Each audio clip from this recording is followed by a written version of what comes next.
This is 5 on your side at noon. Focused on you.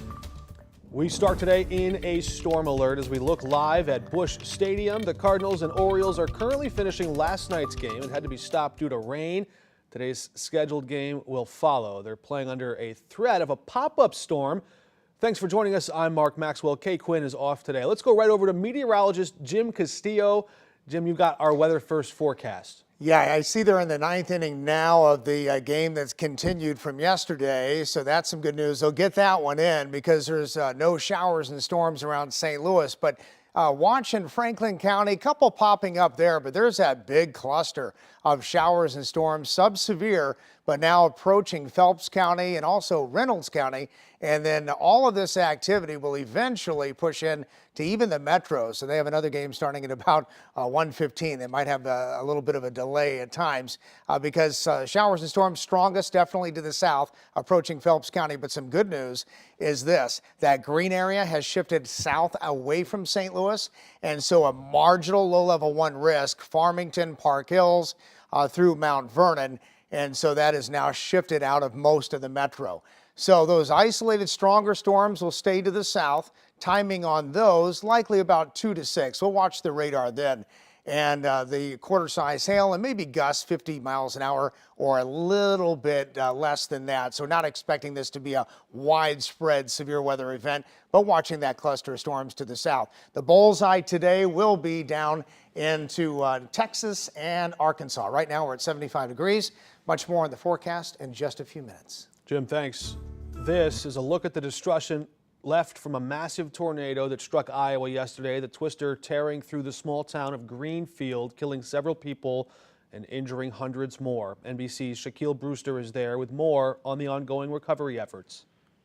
Hi there. Well, daylight revealing the devastation that Greenfield, Iowa is going through. It's a town of about 2,000 people, and the damage is so bad that law enforcement is keeping members of the media out of town right now as they continue their assessments and begin that recovery process. But I want you to look at some of the video that our team has shot both this morning and last night, and you see the extent of the devastation. You see block after block purely destroyed. You see cars flipped over, homes completely decimated. I spoke to an official with the state police this morning, and they said the focus today is going to be a coordinated effort, getting more assistance into town. We know the governor of Iowa is touring some of that damage and devastation right now, and this is all part of a system that is responsible for about nearly 24 reports of tornadoes, most of them occurring here in Iowa, but also touching states like Wisconsin, Minnesota, Illinois. That system is now marching its way east. While it's not likely or expected to produce the same devastation that we saw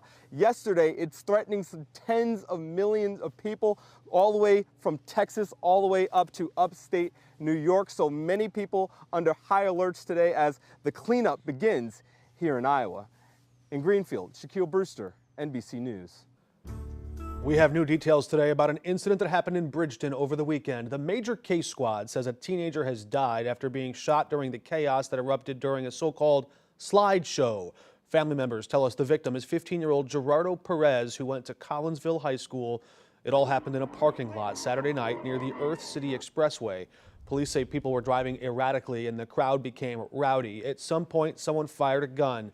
2 people, including a 17-year-old, have been arrested in connection with that shooting.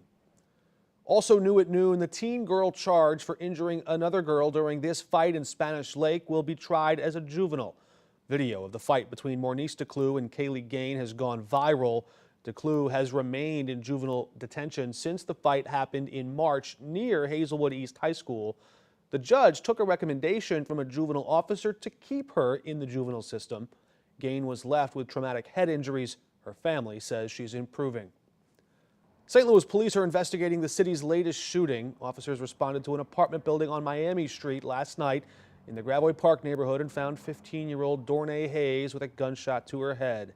As of right now, no one has been arrested. The property manager tells us the victim was charging her phone near his unit when the gunfire came from a nearby alleyway.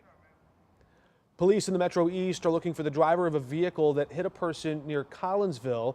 It happened early this morning on Collinsville Road, just east of the Cahokia Mounds historic site. Illinois State Police say the victim was taken to a hospital. No word on that person's condition. Right now, witnesses are again on the witness stand in a hearing that could set a convicted murderer free. Christopher Dunn spent the last 33 years in prison for killing Rico Rogers in 1990. The St. Louis prosecuting attorney now believes he's innocent. Several witnesses who initially put him at the scene of the crime, including 2 teenage boys, have since recanted their testimonies. The Missouri Attorney General's office is arguing to keep him in prison. And breaking at noon, we just got word of layoffs striking the Riverfront Times. According to our partners at the St. Louis Business Journal, every member of the editorial staff will not be retained by the paper's new ownership. We're working to find out just who that new owner is and what the future of the paper could be. It seems all the city's trash collectors are back to work today. The last 2 days, more than a dozen of them refused to show up to work, calling out sick. Instead, the city called it an illegal work stoppage. Because of that, city officials met with the union to find out why and investigate. We're not being told what they discussed exactly, only that the meeting went well. The trash that's been piling up in some North and South City neighborhoods is now being picked up. Whether you drive, walk, bike, or take public transit, St. Louis city leaders say it's time to look ahead to make long-term improvements. 5 on Your Side's Brent Solomon has more on a year-long community blitz to find out how to make conditions safer to get around St. Louis. Some will tell you the recent, tragic, high-profile, fatal crashes in St. Louis have created an unfavorable narrative. I can't walk from one side of the street to the other without fear of being hit. It's why Charles Bryson with TrailNet is watching closely to see what city leaders are doing to turn things around. You need to have pedestrians first. Then you need to think about bicyclists. Right now, several big road improvement projects are underway, from Kings Highway to Jefferson Avenue.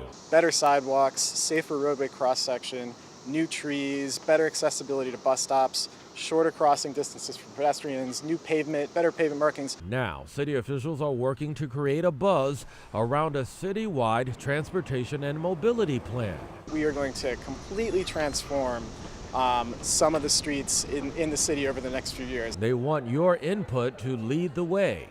The Board of Aldermen have allocated $1.2 million towards studying what areas need immediate action. Take a look at the policies, the ordinances, and how we put in speed humps, stop signs, roundabouts. Right now, those investments are really determined by alderpersons on an ad hoc basis. And it's a complaint-driven system where residents can complain, but there really needs to be a strategic approach here. Those calling for safer conditions say the engagement around this is exciting and overdue. It should have been done a year ago. Right now, the city is calling on volunteers for a community advisory committee, and over the next 12 months, expect to see surveys online and on your phone. City leaders will be at community events and neighborhood meetings searching for input. Still ahead, Matthew Perry's death being investigated, why the feds are looking into the cause of death, plus how AI is being used to keep your credit card information from being stolen. And before we go to break, we want to remind you the Folds of Honor campaign sponsored by Schnucks is underway. You have through May 28 to round up at the register at all area Schnucks locations. The money raised goes towards scholarships for spouses and children of fallen and wounded service members and first responders.